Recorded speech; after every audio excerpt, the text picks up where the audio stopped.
Y'all already know what time it is, man. Dollarnaire Radio, hosted by Dollarnaire Entertainment's own B-side Behind the Boards.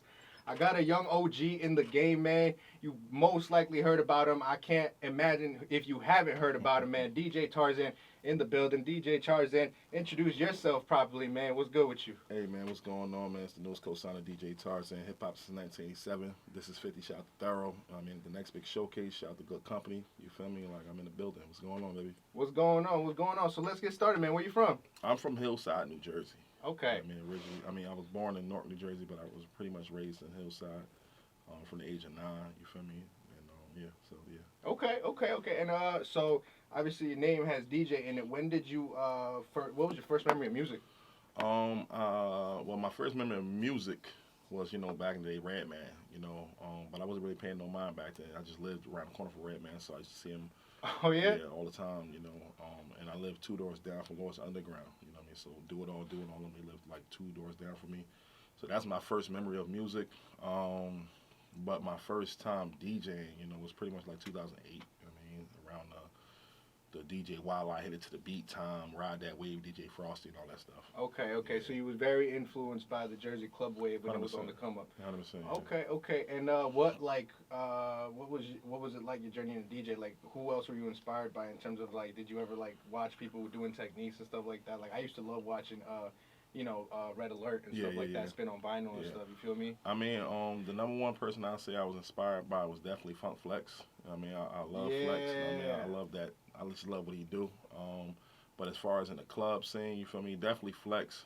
But Wala, you know what I mean? I used to like to go to the clubs. I was watching Wala since the Broker days, and then I forgot the place that was downtown North before they closed it down. But when he used to, just how he used to control the crowd with just talking. And Yeah. damn, like a lot of DJs like to scratch, but this guy, he can talk to the crowd and just walk you through every single part of it. So I like that. And but my favorite club DJ is DJ Mr. C. Like he kills it Mr. every C. time. He Yeah, kills that's it. yeah. He We, kills we it. we in the legend talk now. And so, what are some of your like favorite like venues you've ever DJ'd at? Like, you know what I mean? What are some of your favorite events you've ever done? Because obviously now you're a major event planner. Yeah, You know yeah, what I yeah. mean? So I think that would be a great way to segue into all that. 100%. I mean, my the best place I felt like I've ever DJed because it's like where I want to be, like that type of crowd was SOBs. You know what I mean? It's me. Like I Oh, feel you like done SOBs? yeah, that was like big for me because I feel like everybody who's on to something is going to stop at SOBs, so you need to stop there. And low key, when I first wanted to do shows, was at SOBs. I was with ASAP Ferg and on the whole ASAP bomb, and he dropped work. He did it 2 times. He did it at Barry Hotel and did it at SOBs. But just the feel of how the crowd was moving, I'm like, yo, this is what I want to do right here. This is it. Like I like this. The party scene, you feel like you got to go in there, you got to get drunk, you got to do everything else to have a fun time. But I'm like, wow, I'm here having a good time right now without none of that. You know what I mean? So that was good for me. Was it like a themed night, like, or was it like just an event? How did you go about going to SOBs? Because that's like me, at least you know Yeah, what I mean. yeah. From what I you know. Oh yeah, for the night I actually went. The night I actually went was on Biggie's birthday. You bugging. Yeah, so Rakim came there, Sadat X, Busta Rhymes. Okay. It was a lot of people. I got to open up for all of them, so it was pretty dope. Okay. Yeah. And then so, where did your journey start in terms of like wanting to do showcases? Like, were you at showcase? I'm sure you've DJ'd showcases Yeah, before you started coordinating them. You know what I mean? So, Shout out to Apex, I think his name was. I first seen him and I seen DJ Big Seven, not DJ Big Seven, Big Seven. okay. Doing showcases, but I ain't really paying no mind back then. I was just opening up with my man DJ Jay Nice, who was the original opener for DJ Bobby Trends from High Name 7, so Bobby. Okay. yeah, so it's this back when the Key Club was down in downtown Newark and Marlowe's is popping like that, and we used to go there and I see it, but I wasn't really paying no mind. But I mean, only reason I really got into the shows is because I was working with an artist, named Chase Fetty. He had a child, so he had to go away from the game for a little bit. But I was I was in full motion into it. So I'm like, I got to figure out what I'm going to do. Ever since like when he stopped, a lot of artists would hit me up like, yo, how can you help me? How can you help me? How can you help me? And at that time, I'm like, well, all I really was doing for Chase Fetty was like he had all the connections, but I was getting him to the connects. Before he would have them and just sit still, and I'm like, no, let's go. So, and I'm like, I would just get him shows and this and that. I was still learning, so I said, well, let me just do a show. So at that time, DJ Wildlife name was the next big thing, And I'm like, I kind of liked it. I'm like, I was kind of inspired by it. I'm like, well, I'm just calling my thing the next big showcase. And then, Okay. yeah, we just started from there. Okay. And what was your first showcase like? You know what I mean? My first showcase is what got me hooked. It was me and Walla. Okay. We was at XL Club in Newark, New Jersey. I had about 700 people in there. It was crazy. It was like I came from the party scene. But the party scene is so, I mean, so many All people over the doing place. it. So Yeah. I'm like, ugh. And then I knew I wasn't gonna be able to compete with Walla. He had a like 10-year head start. I mean, Right. I'm like, Right. Right. Right. I'm not gonna try to compete that. But nobody's doing this, and this is what I actually like to do. And yeah, my first ever show was crazy. It was a jam packed house, and I just been consecutively doing it since then. So you prefer do you prefer showcases over the club scene? And if so, why? What's the difference? Do you think like what are some of the biggest differences? I never been a party person. I never liked to be like, well, I used to be at college, after college, but after that, I didn't really like to be in the club scene. I kind of got bougie. I ain't never wanted to be in the crowd sweating and stuff like that. I kind of always wanted to be backstage or on the stage or in the DJ booth for NVIP. So with the showcase thing, it's not as much movement. I mean, then when we was coming up, the party scene was crazy, a lot of fights and stuff. We just got I tired of remember it. that. Yeah. So we just I just started doing the showcase thing, and I'm like, yeah, I like this. It's more laid back. It's more, I could find something, and back then, one of my best friends, G. Lufus, keep telling me like, yo, you're A&R, and I didn't know what that was, but it was because he's seen that I love music so much and new music, and I always would listen to unsigned artists all the time. So I guess it was just born in me, I guess. So you definitely believe Jersey got talent. 100%, 100%. Okay. Jersey got a lot of talent, man. It's just that Jersey gotta, start working together for one, and start, supporting its own. I feel like we support a lot of people outside of Jersey, and that's taken away from us because the people that you're supporting in Atlanta, they're taking it back to Atlanta. I mean, they're not. Yeah. I never seen T.I. in Jersey before. I never seen. I mean, unless they was getting a bag. I never seen them come here to just give to the community. It supports them so much, and I don't expect them to. But a lot of people in Jersey gotta realize like, well, we should be supporting Albion or Sue Surf or Chase Fetty or Chad B or a lot of these artists, Mayor Fontaine and them all. Like we should be lifting them up. Joe Buttons, Fetty Wap, all these guys. We should be lifting them up and putting them on the torch. And anybody, Drewski, Walla, these guys should be the biggest thing out here. Like I mean they are, but they should be like respected from other artists to come here and want to do business with them. But it's like it's kind of like we just watch them. Like they're on their own. I mean, like, and I feel like other states they kind of lifting their people up more. Now, where I kind of wanted to get into this a little bit later, but I'm liking where this is going. Where do you think the responsibility of like your local DJ is at? Because what I hear from a lot of artists is that DJs aren't playing Jersey artists, and Yeah. you were talking about Atlanta, and Yeah, they yeah. say Atlanta, that's all DJs do. Now, how much of like your playlist is like actually now because you love listening to Yeah. unsigned artists? I'm assuming you actually Yeah, have. that's all I do. And but the thing is also another thing is too like a lot of artists they don't necessarily know what I do for some weird reason, and it's like I feel like maybe that's because you. I mean, I get that too. Yeah. I think it's because you wear a lot of hats. Yeah. Because at least I see that from Yeah. you. You feel me? Word. But what? Go ahead, continue. I just wanted to make that vocal. Nah, but it's like I would like like I do the shows. I take them to I take them to 105. I take them to Shade 45. I take them to a label deal. I've had artists sign independently. I've had artists in Source, Double XL, all type of stuff. Hip hop since 1987, all type of things. And like you say, some artists, they're very vocal about not being pushed by DJs. And it's like, well, are you pushing us too? Are you helping us? Are you building us to build you? Like, or it's just, I just met you today. Play my records. I like that, and that's what I wanted to get out of you, right? And I'm sure you've been approached that way, right? Thousands of times. Right. Yeah. Same here. Obviously, you know what I mean. What do you think artists can do to like uplift their DJs? I think just build a relationship. Like come out and support. I feel like everybody feel like that to talk to me they have to pay me. No, just come and I don't want to meet you on Instagram. You know what I mean? Like that's too much. Like I rarely like see now. I don't really see. I mean, because now my Instagram is booming, so I don't really get to see a lot of them DMs and stuff. But I still try to. But it's hard, and it's going to only get harder. I'm about to work at multiple other different things to where it's going to be taking my time away. So I tell people like, listen, come and meet me. Like I give out information for free. You know what I mean? Like, and it's like I'm about to start charging because it's like I'm giving out this information and you keep coming back and asking again because you're not taking it and listening. I've been giving free game for. I said it the other day on the gram. I've been giving out free game for years, and people keep coming back to me asking me again. And I'm like, well, I'm gonna tell you the same thing I told you before, 3 months ago, a year ago. Like it works. Just Right. you got to just do it. But they just gotta build, man. They gotta come out, build. Stop feeling like they're entitled. Um, Also, a lot of these guys' music is not ready. Like not saying that they're bad artists, but they're not developed yet. Like yeah, it sounds good to you because you don't got like seasoned ears. Like you ain't been in this game. You ain't been in these rooms. You ain't hear great music like and what these labels are looking for. Like you're just your boys is like yo, It's but hot. but they not A&Rs. Now Right. they're not really in the game. They don't really understand what these people are looking for. Like so.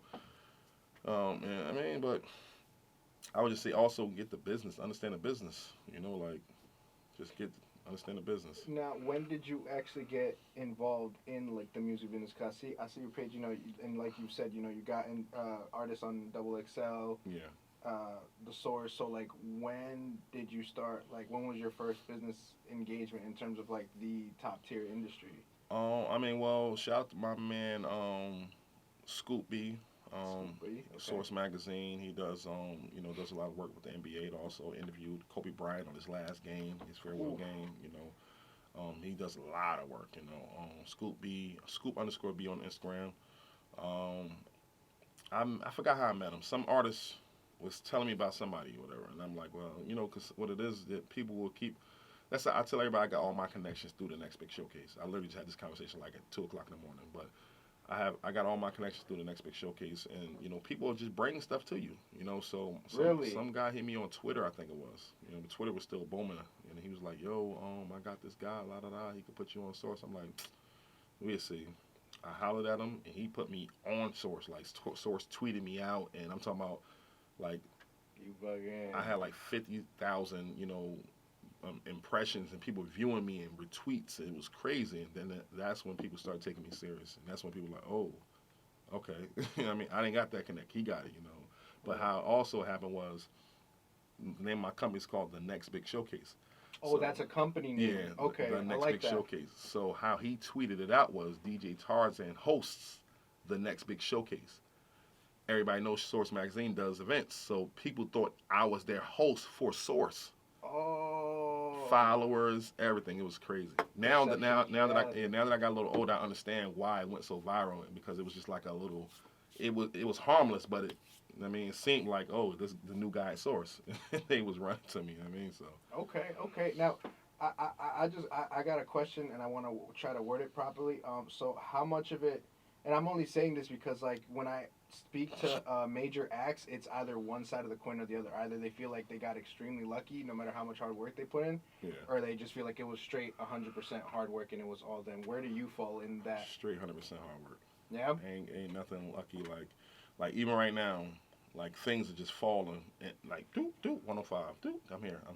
I see that, man. You are a thundering force right now with the showcase, bro. And it's like even the other day I just had Kenneth Reef and the Houston Rockets popping. It was like Nice. what is going on? But it's like honestly, like my cameraman just sent me the video today. Kenneth Reef was paying attention and watching. He's in the playoffs. And he's paying attention to what I'm doing in Jersey. And we have him on video saying, "Yo, man, I appreciate what you're doing out here. Yo, like he like f me."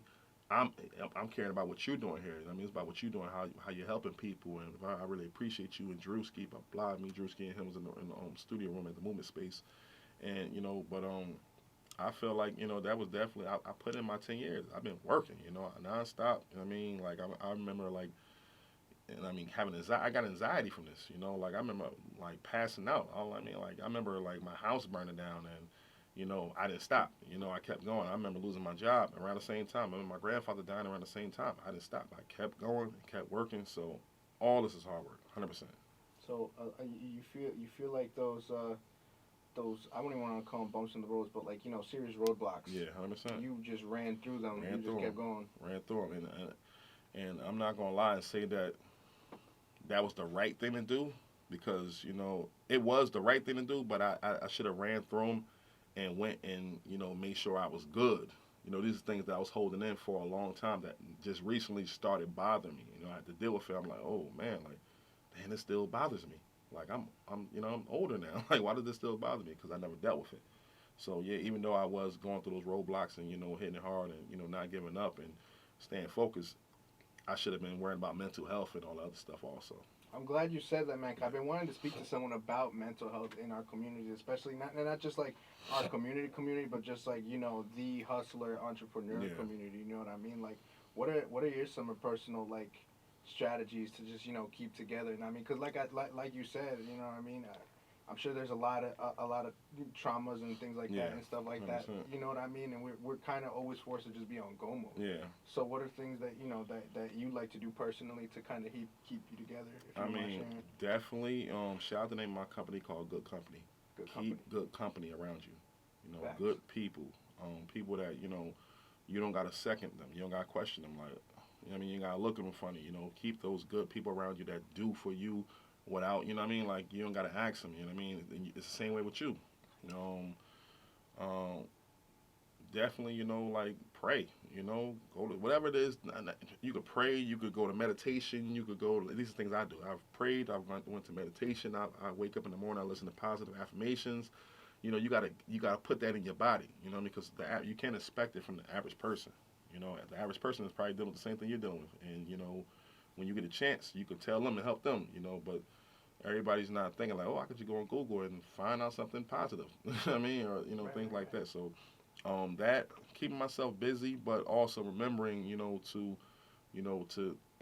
call my pastor and ask him for some good words and stuff like that. These are things that, as right now, as I'm older, I'm like, I need these things because, certain things are bothering me more. Because as you're younger, you think, okay, well, this is not going to be happening to me when I turn this age. Yes, it is.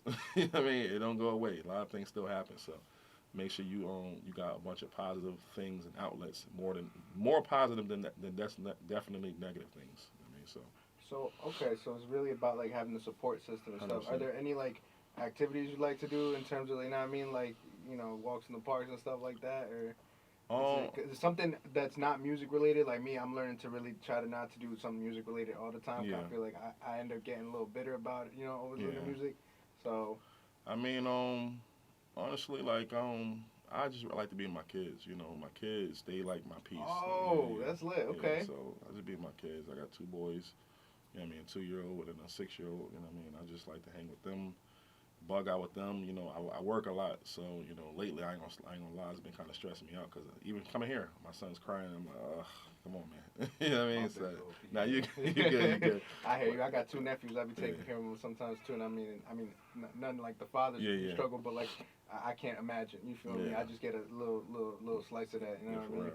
But let's talk about some of the industry moves you're doing. I think we really dived into like your past, some of the stuff that led to you being where you're at now. So let's talk about where you're at now. And obviously it's gonna intermingle with the next big showcase. Yeah. So where you at right now? I mean, well, like you said, the next big showcase, I feel like it's definitely, still booming. You're still packing out shows, and it's like, we're doing I got 5 shows over the next 6 weeks. It's not hard. That's almost 300, 400, 500 people show. Okay. I got 4 myself. I got 4 or 5. I got 4 myself, one myself, and another 2 on my team. So about 5 to 7 shows. But besides that, man, I've been really working to get into the A&R field. Right as of now, we got a couple like deals on like huge deals. I don't really want to get too much into them, but they're huge deals. That's enough. Yeah, Feel me? That's enough. Like, wow, this is possible deals. Like, okay, like if this happened deals, I'm writing a book to motivate everybody and let them know, like, listen, it's this what you got to do. But so I've been focusing on an A&R deal. I just started working with a major blog company called Hip Hop since 1987. It was founded out in Philly to help, put light on the Philly artists, and that's something that I wanted to do in Jersey, but I didn't know nothing about all this stuff, and then it's like the opportunity presented itself, and I'm like, well, let me do some stuff in Jersey for hip hop since 1987. So we just been doing that. My new vlog today just dropped with Moneybag Yo. We did a big show. Shout out to Eli the Realist. We did a big show in Elizabeth, New Jersey at XL Nightlife. About, I say, almost like 1,000, 1,800 people was in the building. It's a big event. Yeah, hip hop since 1987. Now working with hip hop since 1987. I was doing an interview with for a Def Jam event. Shout out to Shampoo, and a YouTube director was standing right behind me. So he liked how I interviewed, and it's like I'm like, so then I ended up now I just got hired at YouTube, so I'm about to start doing interviews on YouTube. Yeah, that's what you were talking about when you walked in. Yeah, Okay. so Are you what is there anything? I mean, is there anything you're? Because I'm not gonna lie, when I first did my first show, like I was like really nervous. Yeah. Is there anything that you're like kind of like anxious about in terms of like? Honestly, every bit of it is because this is not what I wanted to do.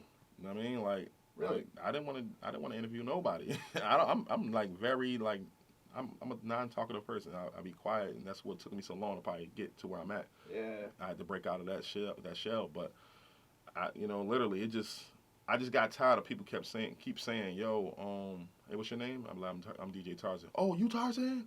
Oh, I know you, but I never seen your face. So right. I had to build my content up. So okay. I heard that for probably like 3 years, and I'm like, you know what? All right. You know what I mean? So I got to start getting in front of this camera more and do all that stuff. But literally, it was just like, hey, somebody from hip hop, my manager, hey, somebody from hip hop since 1987 just DM me. I'm like, oh.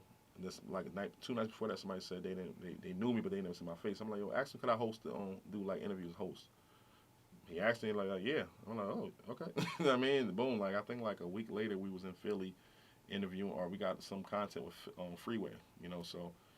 Yeah, and then like I said, then I jumped from there to I connected hip hop since 1987 with YouTube, and they just got everything situated by getting on the phone and get our dates and time and schedules and stuff for that. And but once again, like everything's important, but the number one thing is still A&R for me. It's what I love to do. I love to find new music. That is like the best thing in the world. Like finding that new wow. I mean, like. Yeah, I'm not gonna lie. It's always refreshing to every time I walk in like the studio or something and I hear a new song, I'm like, yeah, this is lit. Yeah. The radio does get a little boring, what I mean? 100%. With Hot and all them play every once in a while. I mean, they got that big bag behind it, so they got to push them records. You know what I mean? But that's another reason why I rock with Drewski, because he gives artists the opportunity to get played.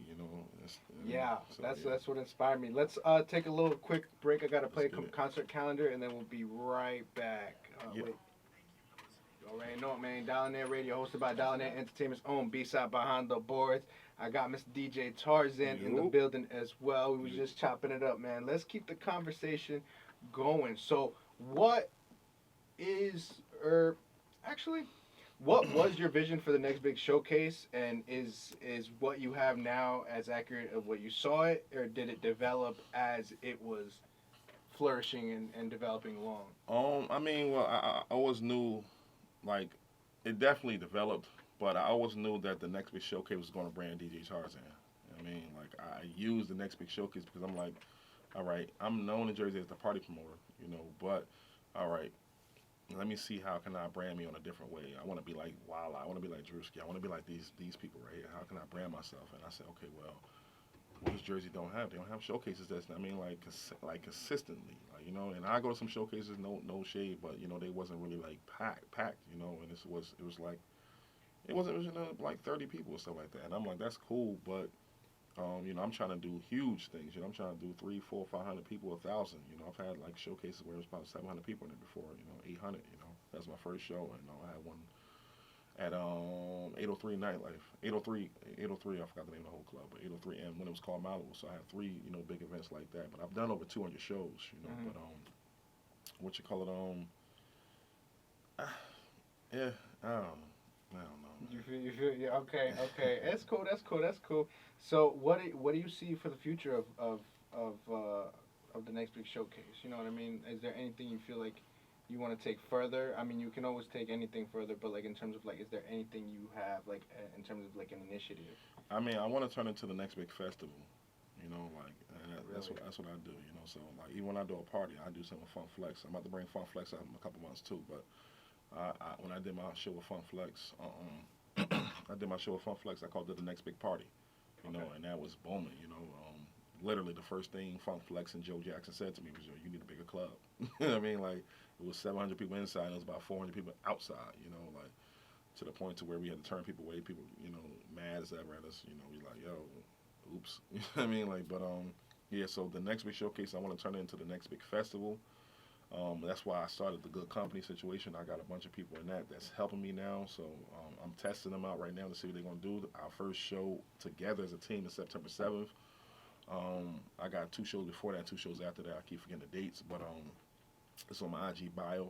In my IG bio at DJ Tarzan _. But I'm gonna see what my team can do for this first show. I know they can get busy as far as I got bloggers, I got camera crew, I got my management, I got my partner that interviews like the big industry artists with me and stuff because he does serious questions and I like his questions. But I know what they can do on that tip. But I want to see, can we start generating, income also as a business and, start, taking over a little bit more, take over, do more shows and do stuff up in South Jersey more, in Philly, in New York, and instead of just Jersey a lot. I've done everywhere, but I want to do more. I want to go to, start setting up tours and stuff. But so you definitely have a nationwide vision for this. Yeah, 100%. I mean, I've had artists from all over the nation come, all over. I assumed so. I just wanted to know if you was willing to like take it out to like Cali or something like that. My man Fat Trail told me back in 2012. He said, "Yo, you won't know how much they mess with you until you take it on the road." And after that, I went to Philly, Massachusetts, Connecticut, and New York. And I packed all of them out. But I'm like, I want to go to D.C. I want to go to Virginia. I know I got people in L.A. I know I got people in Atlanta, Florida. I can pack out, anywhere because I just know how to get to people. Period. So what would you say are some of the best things that to say to like a young up and coming artist? Like, what are some of the advantages? Because you and I both grew up in like where the game was changing, and I feel like because people weren't able to adapt so quickly, a lot of people fell through. Mm-hmm, so what are some of like the best strategies in terms of like developing yourself as an artist that you could say would appeal to you? Well, for me, I look for music. It's just straight up music, huh? Music, for you? like people like literally like I forgot I was in the club, I was in a studio. Shout out my man Manny Acosta. He's about to be a big artist out here. Pay attention and watch out for him. But literally, all Spanish music. I don't know nothing. I can't speak it. I love the vibe though. It's good. I know it's good music. I can hear it. I listen to Bad Bunny. I listen to Ozuna and all these other people, and I like. It's the same type of quality. And I'm like, I don't know what he's saying, but he's saying something good. You funny because I was on my way home yesterday and Funk Flex was like, I don't know what they're saying, but I know this bumps in the club, man. And I'm like, if that ain't Funk Flex in a nutshell, bro. And I feel you on that though. The Latin music is really on the come up. Yeah. I like that. I personally want to see more Latino artists, get in the game and stuff like that. And obviously your showcase is open to like. All of it, right? I mean, a lot of Spanish artists have hit me up, and I keep it real. I'm like, listen, honestly, it's about 70% of American, and about 30% will be listening to your music. They're like, all right, that's a good 30% for me, So I mean, sometimes it works, but if the music, if the music and the beat is good, people will pay attention to it enough to where they start to understand it. You know what I mean? Like, I saw that happen with Afro beats. Yeah, 100%. Like you can make a song so good that people who don't understand it will try to understand it. You know what I mean? So, and I feel like that's what all music is about. Like nobody understood what Chief Keef was going through, but it was good at that time. Like let's listen to what's going on. And I just left Chicago probably maybe a month ago before that, and I kept hearing about him out there, but I was trying to focus on not getting into nothing out there because those people they're different. It's really like that out there. So I was out there, but I had to really stay on my toes. But literally a month later, he was gone. But you didn't understand. We're like, why is he so? I mean, what is all this? And I'm like, oh, okay, it's really like that out there. Yeah. Okay.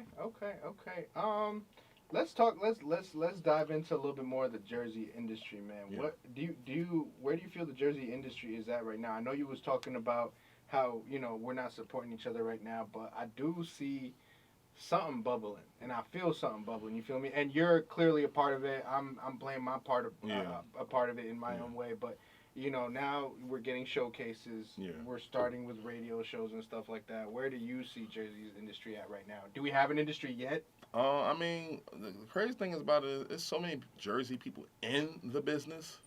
I'm talking about Are you like for real? it's so many like literally Scotty Beam, M Easy from 105, Wax that be with Charlemagne the God on Breakfast.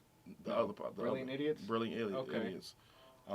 It's so many people that's in the industry that's from Jersey. It's just that I feel like I don't know. I don't want to speak for everybody, but I wonder is it because it's not a lot of love in Jersey to when you finally made it, you kind of like, yo, man, because I'm gonna keep it a being like trying to help Jersey artists. Literally, at probably like 2 months ago, had me like sad, like because it was like while I'm trying to help people, people was trying to throw shade, and not everybody. A lot got, I hear you, but you you're know, always gonna get them. yeah, and it's like I mean, but yeah, I mean, it's a lot of people in the industry in Jersey. I just feel like it's kind of like hidden. Like why don't like why we didn't know that Scotty Beam was from Jersey? Why we didn't know that people don't know that Bobby Trans lives out here? Like people don't know. You know what I mean? Like they don't be knowing. I'm like, wow. You know what I mean? But So you think it has to do more with like how you got a network and stuff like that, or is it? I mean, I don't expect you to have the answers. I'm sorry about that, but it's just not. I mean, like I really want your perspective. 'Cause I really feel like you have a like Empire State Building bird's eye view. So I just want to see what you see. You feel me? I personally feel that Jersey is going to become more of an industry when artists like Albial, Sue Surf, Fetty Wap, um, Redman, Do It All, Do the OGs and the new guys get together. You know what I mean? I feel like they put a lot of pressure on the DJs, and I'm like, they're just DJs. You guys have the streets. Like, you guys are the muscle. The DJ just popping because he played good music. But Really? yeah, personally, and I always been saying that. I tell everybody, like, yo, I tell everybody, like, all the time, like, yeah, Drewski is that guy, but I feel like Albial is more of a force. You know what I mean? Because he's in the streets. He's more, you know what I mean? Drewski's just a clean cut radio guy. He's doing commercial things. He's not going to really be out here doing all this other stuff. But Albial can really get into the nitty gritty and get people together. So it's not so much about the gatekeepers anymore. It's about who's in the trenches. I mean, it is part because at the end of the day, but my thing is this: Albial has a connection with Drewski. Albial has a connection with me. 100%. While Oh, okay. So Okay. it is about all of us. But I feel like the artists have to get together and put it together. I see a lot of artists they get mad and start threatening DJs. I'm like, that's not gonna help nothing. No. Yeah. Let's get together and get a plan. Get a plan and figure out how. Like, yo, make Drewski, make Tarzan, make Walla, Funk Flex, DJ Envy, and one of them guys. Instead of keep. You know what I mean? And I'm not saying don't go to them guys, but you can't complain about us if you're not helping us. You got to help us so we can pull you up. You know what I mean? Got to be. You know what I mean? Like we got to pull each other up. Okay. Okay. So I guess let's talk about. Man, there's a lot. Let's talk about where.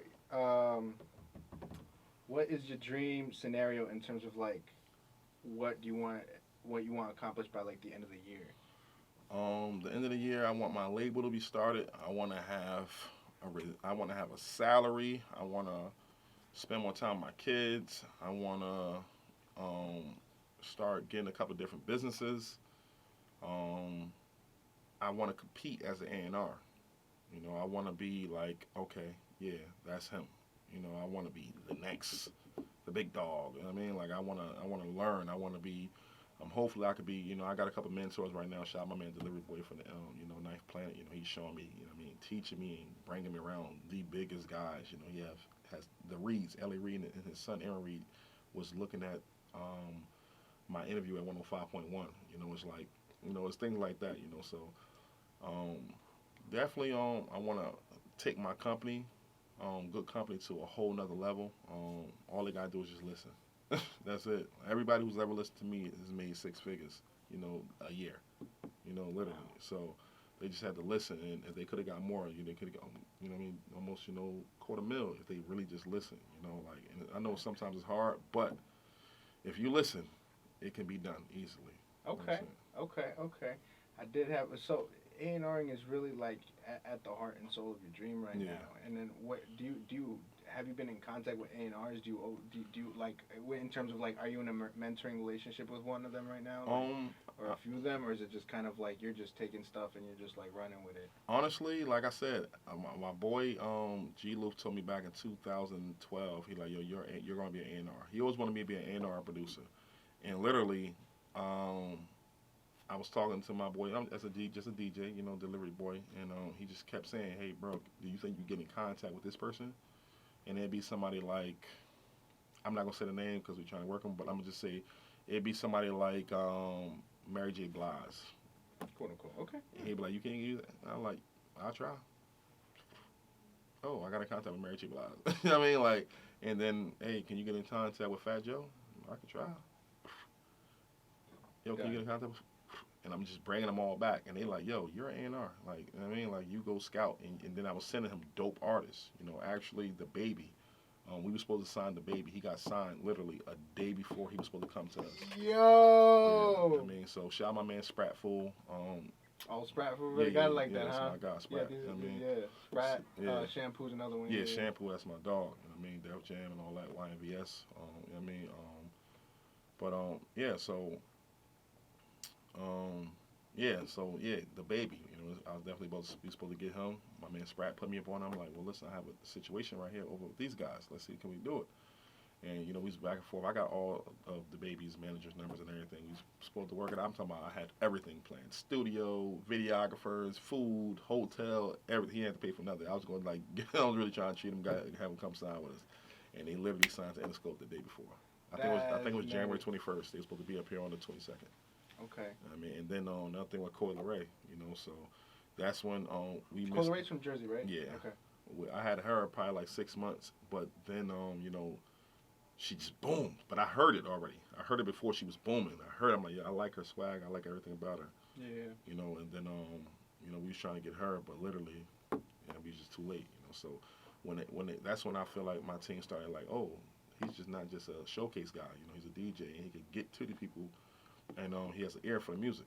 Okay. And that's when, you know, they kept saying, yo, you're an A&R. You're an A&R. You're an A&R. And that's when I started doing it. So what do you look for in artists as an A&R? 100% their work, their look, their music, their work ethic, their look. You know what I mean? Those are the three biggest things you think are like selling points to a T? And 100% their personality. You got to be able to entertain people nowadays. Cardi B and them, you got to entertain. You know, like, that's what I look for. I look for people that, like, okay, let's say your music not going good.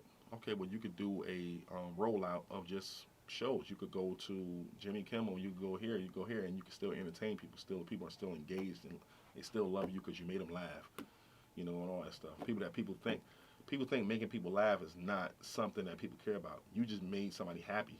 You know what I mean? Like, this joke that's here. You know what I mean? You know what I mean? Like, that's here, you know? So you really just that's culture. You just put something in the culture. You're here. You know what I mean? So, but, you know, I look for that, you know, because I'm trying to find that next, you know, and I feel like we got a couple special artists right now. Do you? Yeah, 100%. Okay. I'm with it, man. I'm with it. Well, it's 5:55. Let me play a couple announcements. I'm a little behind on them. We'll be right back with DJ Tarzan, everybody. Yeah, that was good. I'm getting my interview game up, man. I apologize. Nah, man, yo, you're dope. You're dope, man. I'm learning from you. You know what I mean?